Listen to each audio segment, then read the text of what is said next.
ಚಿಕ್ಕಮಗಳೂರಲ್ಲಿ ಒಂದು ಮತ್ತೊಂದು ಕೇರಳದ ಹುಡುಗಿ ನಾಪತ್ತೆಯಾಗಿದೆ. ಕಾರಣಕ್ಕೆ ಹೋದ್ರು ಇದೇನು?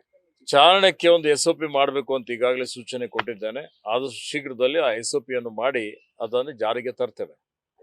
ಅಲ್ಲ, ಈ ಕೇಸ್ ಏನಾದ್ರು ಮಾಹಿತಿ ಇದೆಯಾ ಸರ್?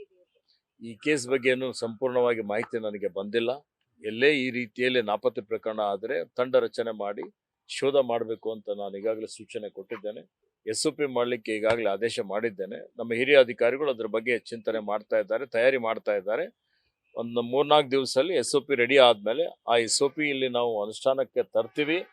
ಅದನ್ನು ನಾನೇ ಬಿಡುಗಡೆನೂ ಮಾಡ್ತೇನೆ ಮತ್ತು ಇದು ಇಡೀ ದೇಶಕ್ಕೆ ಮಾದರಿ ಆಗುವಂಥ ರೀತಿಯಲ್ಲಿ SOP ಮಾಡಬೇಕು ಅಂತ ಅವರಿಗೆ ಹೇಳಿದ್ದೇನೆ. ಕೊಡಗು ಕೇಸಲ್ಲಿ ಕೆಲವರು ಅನುಮಾನ ವ್ಯಕ್ತಪಡಿಸ್ತಾ ಇದ್ದಾರೆ. ಆಕೆ ಅಷ್ಟು ದಿನ ಇದ್ರೂ ಕೂಡ ಏನು ಅದು ವ್ಯತ್ಯಾಸ ಇರಲಿಲ್ಲ, ಆಕೆ ದೈಹಿಕ ಸ್ಥಿತಿ ಇರ್ಬೋದು ಅಥವಾ ನಿತ್ರಾಣ ಆಗಿದ್ದಿರ್ಲಿ, ಆ ಥರದ್ದೇನಿಲ್ಲ, ಇದು ನಾಟಕ ಇರ್ಬೋದೇನೋ ಅಂತ ಕೆಲವರು ಅನುಮಾನ ವ್ಯಕ್ತಪಡಿಸಿದ್ದಾರೆ. ತನಿಖೆ ನಡೆಸಲಿ ಸರ್ಕಾರ ಅಂತ ಹೇಳಿ ಒತ್ತಾಯ ಮಾಡ್ತಾ ಇದ್ದಾರೆ. ನೋಡಿ, ಈಗ ಎಲ್ಲರಿಗೆ ಒಂಥರ ವಿಚಿತ್ರ ಪರಿಸ್ಥಿತಿ ಗೊತ್ತಾ. ಅನುಮಾನ ಮಾಡುವಂಥ ಪ್ರಶ್ನೆ ಇಲ್ಲ. ಯಾವುದು ಕಣ್ಣಿನಿಂದ ನೋಡ್ತೇವೆ ನಾವು, ಕಣ್ಣಿನಿಂದ ನೋಡಿದ ಮೇಲೆ ಅದಕ್ಕೆ ಏನಾದರೂ ಊಹಾಪೋಹ ಮಾಡುವಂಥದ್ದು, ಅದಕ್ಕೆ ಮೋಟಿವ್ಸ್ ಅಟ್ರಿಬ್ಯೂಟ್ ಮಾಡುವಂಥದ್ದು ಇದು ಸರಿಯಲ್ಲ. ಏಕೆ ಅಂತ ಹೇಳಿದ್ರೆ, ನಿನ್ನೆ ನಾನು ಕೇರಳಕ್ಕೆ ಹೋಗಿದ್ದೆ. ನಿನ್ನೆ ರಾತ್ರಿ ಏರ್ಪೋರ್ಟಿಂದ ಕಣ್ಣೂರಿಂದ ಯಾರೋ ರಿಲೇಟಿವ್ ಬಂದು ನೀವು ಉಳಿಸಿದ್ದೀರಿ ಅಂತ ನನಗೆ ಆ ಮಹಿಳೆ ಜೊತೆಯಲ್ಲಿ ಮಾತಾಡಿಸಿದ್ರು. ನಾನು ಮಾತಾಡಿದ್ದೇನೆ. ಆಕೆ ಒಬ್ಬ ಅಡ್ವೆಂಚರಿಸ್ಟ್ ಇದ್ದಾಳೆ. ಹೀಗಾಗಿ ನಾಪತ್ತೆ ಆಗಿದ್ಮೇಲೆ ಅಲ್ಲಿ ಒಂದು ಪಾಳು ಬಿದ್ದಂಥ ಒಂದು ಏನು ಇದು ಇತ್ತು, ಅಲ್ಲಿ ಉಳಿದಿದ್ದಾಳೆ. ನಾನು ಕೇಳಿದೆ, ನೀರು ಹೆಂಗೆ ಮಾಡಿದೆ ಅಂತ. ಬಾಟಲಲ್ಲಿ ಸ್ವಲ್ಪ ನೀರಿತ್ತು, ಅಲ್ಲಿ ಸ್ಟ್ರೀಮ್ ಇತ್ತು. ಸ್ಟ್ರೀಮಿಂದ ನೀರು ತಗೊಂಡು ನಾನು ಕುಡಿದಿದ್ದೇನೆ. ಊಟ ಹೆಂಗೆ ಮಾಡಿದೆ ಅಂತ ಕೇಳಿಲ್ಲ. ನಾನು ಉಪವಾಸ ಉಳಿದಿದ್ದೇನೆ, ಊಟಕ್ಕೆ ನನಗೇನು ಸಿಕ್ಕಿಲ್ಲ ಅಂತ ಹೇಳಿದ್ಲು.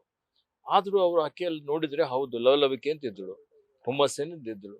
ಆ ಒಂದು ನೋಡಿ, ಯಾರ ಹತ್ರ ಆತ್ಮಸ್ಥೈರ್ಯ ಇರ್ತದೆ, ಆತ್ಮವಿಶ್ವಾಸ ಇರ್ತದೆ, 3 ದಿವಸ ಆರಾಮಾಗಿ ಇರ್ತಾರೆ ಬಹಳಷ್ಟು ಜನ.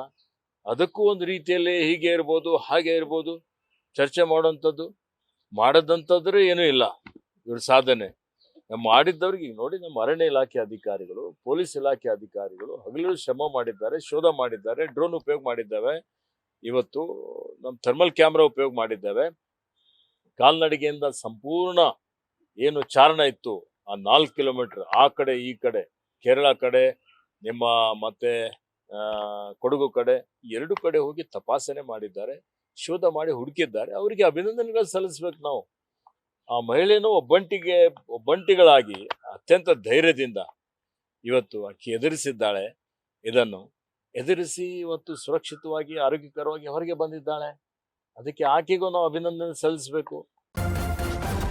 ನ್ಯೂಸ್ ಫಸ್ಟ್, ನಿರ್ಭೀತಿಯಿಂದ ನಿಮ್ಮ ಪರವಾಗಿ.